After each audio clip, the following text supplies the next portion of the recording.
गोंदिया शहरातील गुन्हेगारीवर नियंत्रण ठेवण्यात गोंदिया शहर पोलीस स्टेशनला 2025 या वर्षात मोठे यश मिळाले आहे। मागील वर्षभरात गोंदिया पोलीस स्टेशन हद्दीमध्ये एकूण 2 हत्येचे गुन्हे नोंदविण्यात आले असून गुन्हेगारीवर आळा घालण्यासाठी पोलिसांनी प्रभावी कारवाई केली आहे। या कालावधीत पोलिसांनी 17 तलवारी व चाकू तसेच 2 देशी पिस्तूल जप्त केल्या असून एकूण 19 मोठ्या कारवाया करण्यात आल्या आहेत। शहरातील वाढती गुन्हेगारी रोखण्यासाठी पोलिसांनी गस्त आणि पेट्रोलिंग मध्ये लक्षणीय वाढ केली आहे। गुन्हे घडविणाऱ्या सराईत आरोपींवर वेळोवेळी प्रतिबंधक कारवाई तसेच तडीपारची कठोर कारवाई करण्यात आली। याच कठोर उपाययोजनांमुळे 2025 मध्ये गोंदिया शहरातील गुन्हेगारीचे प्रमाण लक्षणीयरित्या कमी झाल्याचे चित्र पाहायला मिळत आहे। दरम्यान गोंदिया पोलिसांनी नागरिकांना आवाहन केले आहे की शहरात कुठेही संशयास्पद हालचाल किंवा गुन्हा घडत असल्याची माहिती मिळाल्यास ती गोपनीय स्वरूपात पोलिसांना कळवावी। माहिती देणाऱ्या नागरिकांचे नाव गुपित ठेवण्यात येईल असेही पोलिसांनी स्पष्ट केले आहे। शहरात शांतता व सुरक्षितता राखण्यासाठी गोंदिया पोलीस सतत सज्ज असून पुढील काळातही अशाच कठोर कारवाया सुरू राहणार असल्याचा विश्वास पोलिसांकडून व्यक्त करण्यात आला आहे।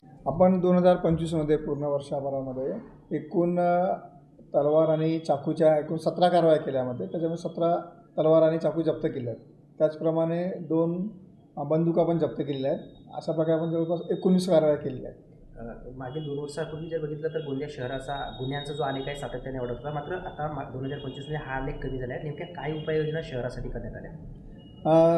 नक्कीच आपल्या 2025 मध्ये गुन्ह्याचं प्रमाण कमी झालं।